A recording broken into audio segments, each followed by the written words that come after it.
Hello, welcome. Kyle Edwards here with Top Mint Games, and in this deck box is my GOAT format deck. I just used it to play in the video that we had here recently at the finals of our GOAT tournament. So if you want to check that out, we'll have a link in the description if you want to see that match. It's a best of 5. I'm going to go ahead and get into the deck. Now, I'm going to do this deck profile a little bit different than a lot of deck profiles. I'm not just going to go through the cards. If you are interested in the cards, just the list, then check out the description and I'll post the deck list in there. So if you're just here for the list, you can do that. But what I want to do with this deck profile is I'm going to explain every little choice and why you play certain cards. So if you're completely new to GOAT format, this will be a nice little introduction that kind of explains some of the subtleties on why I play certain cards and why you might play certain cards and kind of how the format works. Okay, so first of all, let's go with the main deck. We got our main deck here, and we play monsters, spells, and traps. So for light monsters, we play Blackluster Soldier, Envoy the Beginning. This card is like really powerful. It's limited to 1. You can only play 1 in your deck. DD Warrior Lady. DD Warrior Lady also limited to 1. Very powerful card. You can use this to basically trade with just about any monster, and it's a light, which is very important because you play chaos monsters. This deck is basically what's called a chaos control deck. Got elements of GOAT control and also elements of chaos turbo in the deck. But you need lights and darks for him. This guy's amazing. We play triple Thunder Dragon. Thunder Dragon, you can discard it to search 2 more copies. Of note, you can fail to find in GOAT format. You use old upper deck rules. So if you just ever need to ditch your last copy into the grave for an extra light, you can do that. But the other great part of this card is it's 1 card that turns into 2 cards. So if you're playing cards like Graceful Charity, if you're fighting Delinquent Duo, if you play other cards like Raigeki Break or Phoenix Wing Wind Blast, it gives you just extra resources in hand to be able to make monsters. Also of note is that he's a level 5, so you have to tribute summon him if you want to tribute him, or to normal summon him, but that can come in handy. His level, sometimes he's a target for a fusion spell that we play. Okay, we have Magician of Faith. You can play 3 of these, but I just played 2 copies in this build. She's got a flip effect, get back any spell. You'll see later we have some very powerful spells in the deck, so it's very good. Let's see, rounding out the light monsters, play 2 copies of Blade Knight. This guy's great. He's just a beatdown monster. He's got base 1600 attack. So it's pretty decent for GOAT format to have base 1600 attack, but he can go up to 2000 attack if you have 1 or less card in hand. Also, if he's the only monster you control, you can basically stop flip effects. And flip effects can be very prevalent in the format, so having something to stop flip effects can be very nice. But those are our light monsters. We basically have 8 light monsters. I don't really count him because you want to use your light monsters for him. But other than that, we have 8 light monsters, so technically 9. Okay, now we play some dark monsters because for this guy, or for BLS, Blacklist Soldier Envoy at the beginning, we need some darks and lights to summon him. And it just so happens that most of the good cards are dark and light, which is kind of why this works. So we have Break of the Magical Warrior. We just play 1 copy because he's limited to 1. Otherwise, we would play probably 3 of that card. He is awesome. He's a 1600 attack spellcaster. You can normal summon him. He gets a counter when he's normal summoned. You can use that counter to then pop a back row, but he gets also boosted 300 attack when he has the counter, so sometimes you can use him to be down for 19, but the majority of the reason you want him is for his ability to destroy spells and traps. Okay, other chaos monsters. Play 2 copies of Chaos Sorcerer. You can play 3, but I just played 2. I had 3 for a while. I feel like 1, you still want to see him more. He's a very powerful card. He's basically just more copies of Blackluster Soldier Envoy of the beginning, which you would play more of if he wasn't limited to 1. But this, if you have too many of them sometimes, you can have some really bad hands if you can't get lights and darks in the grave quick enough, and you can just get overwhelmed by your opponent before you can get any thing going. That being said, it can help a lot in very grindy games if you had a third copy. It was a little, I drew it a little too much and had some very inconsistent hands when I was playing 3. Okay, more dark monsters. Kycoo, the Ghost Destroyer. This guy's awesome. He's 1800 attack, very weak defense, but 1800 attack is still very strong, and he's a dark, and he has a very relevant effect. If he deals damage to your opponent by battle, you can banish 2 monsters in their grave. And then also, your opponent can't banish monsters from the grave when you have him out. So if each player has one, no one can do the effect. But they basically can't summon this guy and Blackluster Soldier if you have him on the board, because they can't banish from the graveyard. And also, you can use him to get rid of lights and darks. So in the mirror match, this card is very awesome. And it's just extra aggression. Sometimes you just win the game by beating down. But I play 3 copies of him main deck. He's very good. Another dark monster. Mystic Tomato. These are called recruiters. This is the dark one. There's one for every attribute. And this will, when it's destroyed by battle, face up, face down, doesn't matter. You can special summon a 1500 dark attack dark monster or less into the field on face up attack position.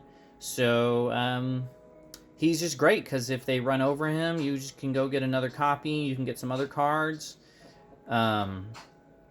And so he just gives you resources, and then he's good to just beat down with in the meantime while you get your cards together and figure out a good strategy to finally win. So he's very good. GOAT format is very resource management heavy, so the more cards you have, generally you will win. And so I play 3 Mystic Tomato. So our first Mystic Tomato target, and this card you would play more of if you could, but he's limited to 1. But Sangan, you can get any monster with 1500 or less attack from your deck when he's sent from the field to the graveyard. So unlike Mystic Tomato, if he's destroyed by a card effect, he still goes off. The other great thing is if they absorb him face up or face down, doesn't matter because he activates in the graveyard. If they absorb him with Thousand Eyes Restrict, when it finally goes to grave, you will search. And this can search a lot of great cards in your deck. You can search DD Warrior Lady, which we featured before, Magician of Faith, the Mystic Tomato, though I'll get into the target that you usually get with this guy. But he's a great card. You'd play more, but he's limited to 1. Rounding out our dark monsters, we have Tsukuyomi. Very powerful monster. I kind of want to play 2. But she ended up getting cut for another Kycoo, the Ghost Destroyer. She's a great card. She has a lot of great interactions with Thousand Eyes Restrict, with flip effect monsters, with monsters with weak defense, such as Kycoo, the Ghost Destroyer. You can, in Break of the Magic Warrior, Tribe Infecting Virus, Thousand Eyes Restrict. She just runs over so many things when she flips them in the defense position because things have weak defense. And so she can help you get more resources, or she can help get over monsters that are hard to get over. Such as Thousand Eyes Restrict, because if he's face up, no one can attack. So if you flip it down, you can attack at him, and he's got 0 defense naturally, so... Okay, the big drawback to her, and also a boon, it depends on the situation, is she is a spirit monster, so at the end of your turn, or any turn where she's summoned, or normal summoned or flip face up, I believe? Yeah, but... then she has to return to hand during the end phase. Interesting note with her is if there's no monsters face up on the field and tokens can't be flipped down, so if you have no other card monsters on the field face up, then she has to target herself. So you never want to normal summon her when there's no targets to flip down. She won't ever be able to get in for final damage. I mean, even if you flip summon her, she still is going to activate because it triggers off of it being flip face up, period, whether it's...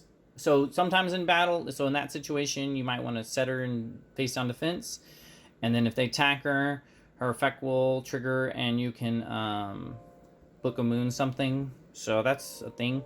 But she is good that she's a spirit because they can never run over her on their turn because she'll return back. So you can keep some loops going and do some fantastic effects with her, which I'll get into. That's our dark monsters. So we play 9, not counting Chaos Sorcerer, 11 counting Chaos Sorcerer, dark monsters. So we have a good mix of light and dark monsters. We have more darks, and usually our extra deck monsters that we get are darks. So there's that. Last monster we play in the deck, Sinister Serpent. Fantastic card.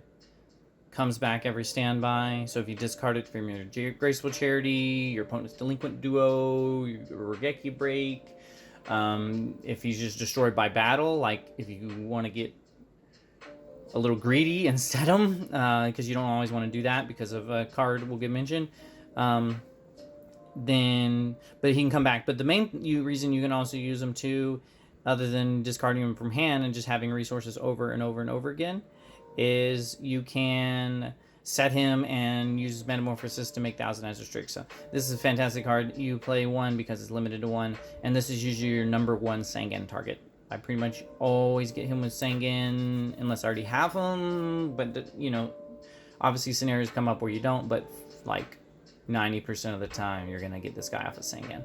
So that's the reason I like running 3 Mystic Tomatoes and a Sangan, is that will give you essentially 5 copies of Sinister Serpent, because it's a very good card that can win you the game and just grind things out. So that's all of our monsters. We don't play any more monsters in the main deck. Next up, we play some staples. The next 2 cards you play in any deck. Doesn't matter what GOAT format deck you're playing, period, you play these 2 cards. And that is Pot of Greed, which you should probably know what that is. And Graceful Charity. These are just draw power. You can only play 1 of each, so you play 1 of each. They're fantastic cards. You just run them. They will win you games sometimes. And that's why you run things like Magician of Faith, because these are very powerful, so you can recur them. These are part of what's called the Trinity. People consider them staples. Delinquent Duo is the 3rd part. You don't necessarily play this in every deck.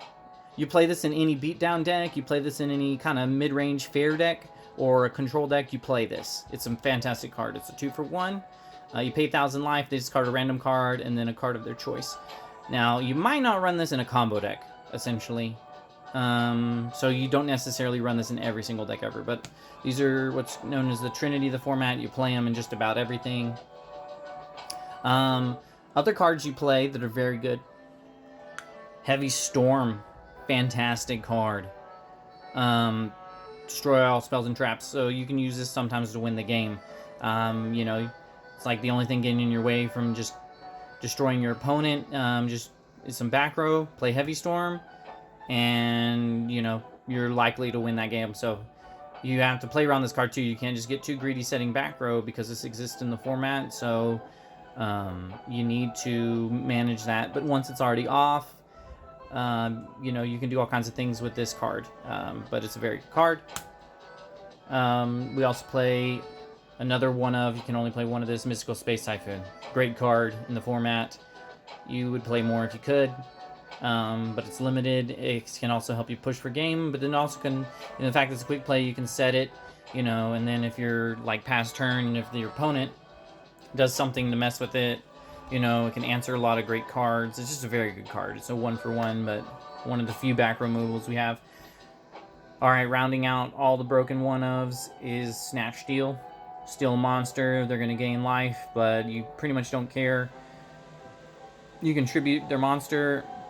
Like if it's a chaos monster, like that can't attack when it activates to banish, you can steal it, banish, and then make a Metamorphosis, or you can tribute it to Thunder Dragon, or all kinds of different things. But this is a great card. It can win you the game. You know, another good reason Mystical Space Typhoon's good, because you can destroy that. Because it's an equipped spell, so it has a continuous effect, which will end if it leaves the field, and the control will return to the opponent.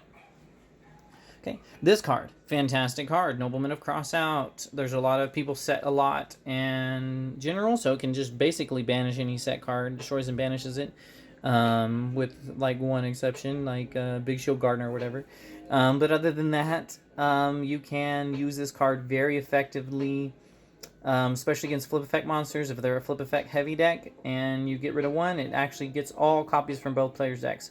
We only play Magician of Faith, but depending on what you hit on your opponent, Decoichi, Magical Merchant, Night Assailant. I mean, some people even play Mask of Darkness. It just depends on their deck, but this can just, it gets a monster out of the way too, and then you don't have to worry about activating the flip effect. This is limited to 2. We'd play more, but it's limited to 2, so we play the full 2 copies. Okay. Also, we play Scapegoat, the namesake of the format, Goat. You know, you used to be Goat Control was considered the only deck to play. Obviously, that's not the case. There's a lot of innovation in the format. There's loads of different strategies and decks to play. It's not just about who plays Goat Control. That being said, still a great card. It helps you not die. It summons 4 monsters, so if they're beat down deck or they're trying to attack for game, which is really the main way to win in this game, there are a couple decks that can win by burn or by milling, but for the most part, this can help you not lose. Also, it makes level 1 tokens, which you can use. You can't be tributed for a tribute summon, but you can tribute them for other reasons, so you can use it with Metamorphosis. I only play 2 copies. You don't want to draw too many, because it helps stall, but you know, eventually you want to close the game out, and you don't need too many copies of this. So I played 2. Okay, next card. This card is so good, and so I play 3 copies. Metamorphosis. Metamorphosis is basically a fusion.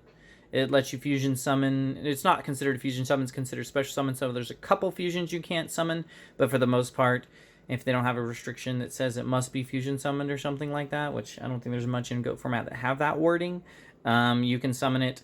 Your most common is Thousand Eyes Restrict, but there's plenty of other great ones, and we'll go over those when we go over the extra deck, aka fusion deck, in Goat format. So I played 3 copies of Metamorphosis. And then rounding out the spells, I play 1 Book of Moon. I want to play more of this card, but unfortunately I also only want to run 40 cards so I can maximize withdrawing my extremely strong cards like Pot of Greed, Blacklist, or Soldier.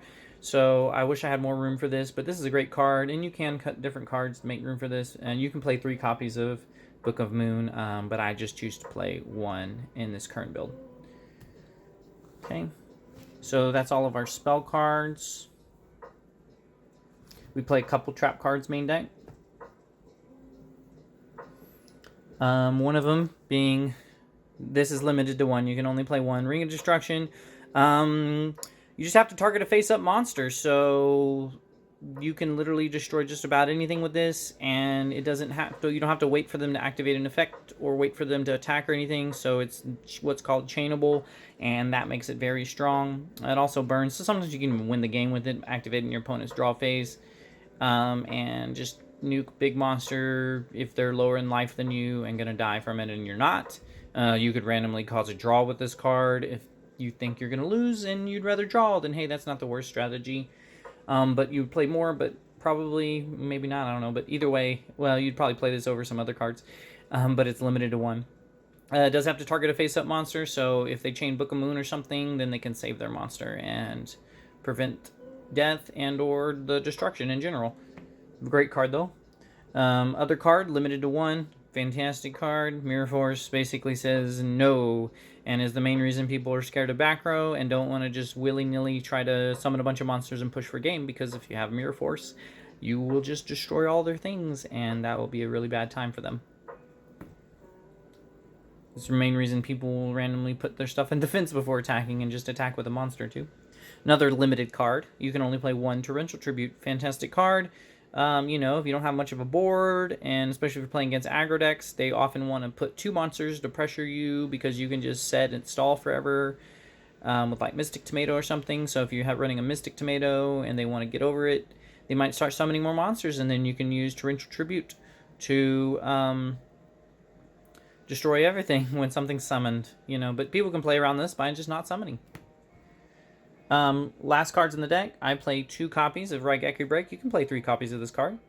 The cool thing is it destroys any card on the field. Yours, theirs, face up, face down, front row, back row, doesn't matter. Destroys a card on the field. And as a cost, you have to discard a card. But we play Thunder Dragon, and we play essentially 5 coppers to Sinister Serpent, so we usually have something to discard of this, or it's not that big of a drawback. Of note, cards I'm not playing, Night Assailant, so that comes in handy with the Raigeki Break, because if you send the Night Assailant to the grave, you can get back another flip effect monster, including another copy of itself, so you can have a double Night Assailant loop, which he's limited to 2 for that reason. But hey, you can still do the loop where you always have discard outlets. So that rounds out my main deck. That's 40 cards. There's plenty of other great cards you can play. Notable interactions, so Magician of Faith, flipping to get stuff, discard outlets. Yeah, Magician of Faith goes with things, Chaos Monsters, and in Chaos. Tsukuyomi, interacting with Magician of Faith, you can just get Pot of Greed every turn. If you have some way to prevent your opponent from attacking, you just flip this up, flip it down, flip it up. You know, you can only change the battle position once per turn, and not if it attacked, so, you know, but you can attack after the battle position change, so that's of note if that ever randomly comes up. But a great combination, that's one of the great cards with Tsukuyomi. Another thing you can do is you can, if you haven't summoned it that turn, like if you summon this last turn, is you can activate the effect, Tsukuyomi, turn it down, flip it up, and now it can either attack or it could banish again, because it gets basically reset when it flips down. But you wouldn't be able to flip summon it if you summoned it that turn, because you can't change your battle position in any way if you summon that turn. So this can get Tsukuyomi, this can get Mystic Tomato, Magician of Faith. This is going to get a lot of cards. Let's see, same thing with Tsukuyomi in this card. You can do some shenanigans. This card, unfortunately, oh, another note on Tsukuyomi, it cannot be special summoned. Don't even try to call a Haunted her. This card of note is he only gets the counter when he's normal summoned. So if you call the Haunted or something him, you don't get the monster back. Fantastic card. Metamorphosis. Got a lot of targets. We'll get into all the different targets with the extra deck.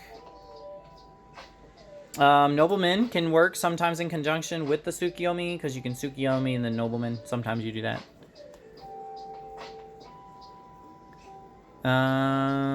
Those are mainly all the main interactions that come up for the most part that aren't just super obvious. I mean, you need to play test a lot if you play GOAT format. So, alright, cool.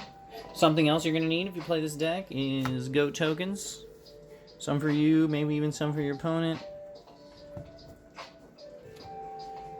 Alright. The fusion deck. Now, of note,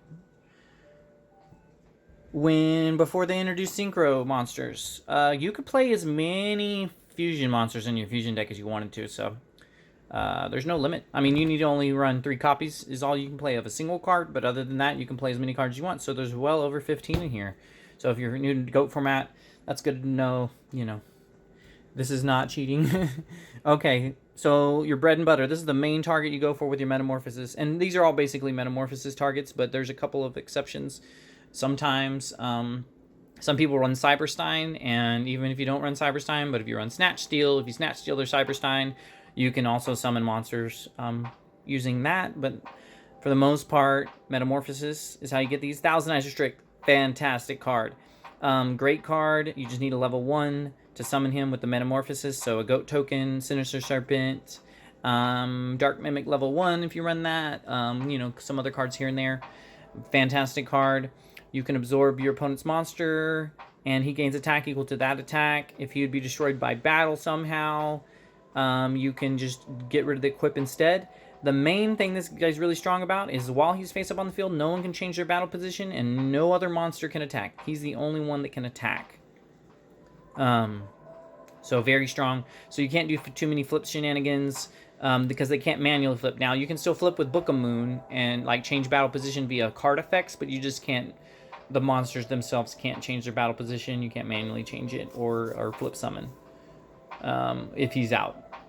But noted is if you play Tsukuyomi, you can, and you haven't summoned that turn, like let's say you summon him, you absorb a monster, and you attack him. Maybe you don't, I don't know. But either way, you do that.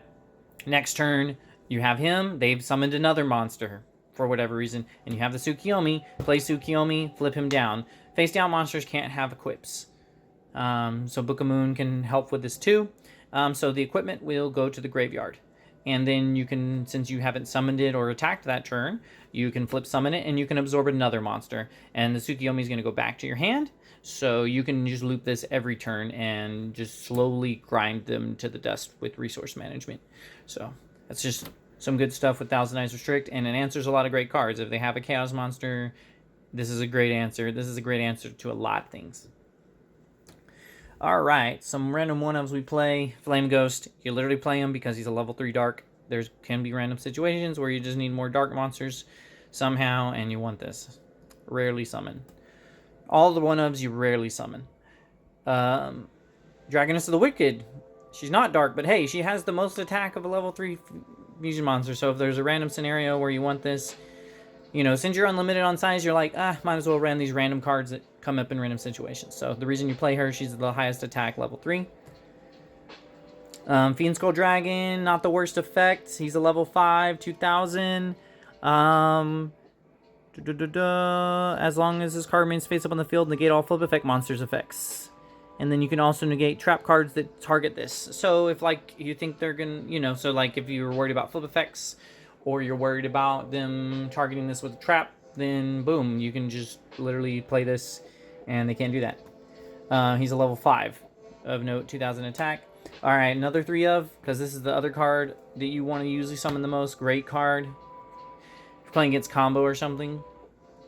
Dark Balter the Terrible, 2000 attack. He's a level 5, so you can use all the level 5s. You can use Thunder Dragon to go into. He will, when they activate a normal spell, you can pay 1,000 and negate it. And then also if he runs over an effect monster, negates, so he can run over, you can basically stop flip effects or Sangan or something. Mr. Tomato, boom, stops it. But like if you're playing against combo, oof, if you get this, I mean, you're going to pay 7,000 life. I mean, they're usually going to find a way to answer it. It only negates normal spells, so like they can Book of Moon this as an out, but still great card.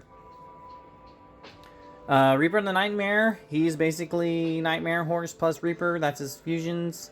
Level 5, he can attack direct, and he can attack direct, and he can't be destroyed by battle, and when they have to discard a random card when you do hit him, and then also if he's targeted, then he's gonna get destroyed. Noted though on the wording,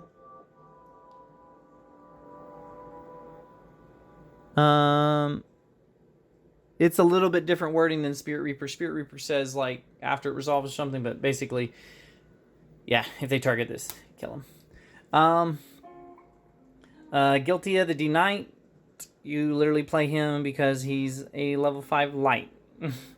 If that's somehow relevant, I don't know. I've never summoned him, but hey. Alright, level 6s. So we have Dark Flare Knight, decent monster. He's a dark. He's 2300 attack, level 6 dark. And if you take damage, it's 0, basically. And you can summon Mirage Knight, but you don't run Mirage Knight, so that's basically never coming up. Oh, Jama King. He's cool. He's a light monster, level 6, and you can use it to take up 3 of your opponent's monster zones, and he also has huge defense. So you summon him in defense. So randomly you might summon him, but I've never wanted to summon more than one Ajama King. This guy is like probably one of the other ones I've randomly summoned sometimes. He's a level 6 dark. And if he deals battle damage to your opponent, you can banish 3 monster cards from their graveyard. Up to 3 too, so you don't even have to have 3 targets, but this is basically like a Kycoo in a way, on a bigger body. So this can become relevant at times. Ryo Shinshi, you basically play him because he says negate traps by paying 1,000. He's like a Dark Balter, but you negate traps instead. And then also magics that target this get negated, so they can't Book of Moon him. This card is a really weird corner case card that you'll rarely ever make, but he's a level 6 and he's an Aqua. So if your opponent has, say, Tribe Infecting Virus, then you might use this card because he's an Aqua. So if they want to Tribe Infecting Virus him, they're going to also blow up the Tribe Infecting Virus. So really random. Have yet to summon it. King Dragoon. This is probably one of the better cards that you can get. You do need level 7 though, so it's kind of hard to bring out. But as long as this card's on the field, your opponent cannot target dragon monsters with effective spell, trap, or monster effects. So he can't be targeted, basically, and he also stops other dragons from being targeted. And then you can also, once a turn, special summon a dragon monster from your hand. So my deck doesn't abuse this, but other decks can abuse that. The Last Warrior from Another Planet. Very strong card. Level 7 Earth. He's 2350 attack, and 2200 defense. The main thing though is that if you special summon, you nuke all monsters on your side of the field except himself. So obviously that's a drawback because the card's busted. But he says as long as the card remains face up on the field, both players cannot summon. Period. Special summon, normal summon, flip summon, doesn't matter. You can't summon. Neither player can summon. So good luck. They can only basically set and defend themselves. And he's a decent attack. He's 2350, so you're going to get to go over most everything. Twin-Headed Thunder Dragon. Literally just the biggest level 7 light monster you can play. So randomly, if you need that, he's there. Level 7, highest attack, level 7 dark monster. Skull Knight. So that's why you randomly play that. Gatling Dragon. Fantastic card.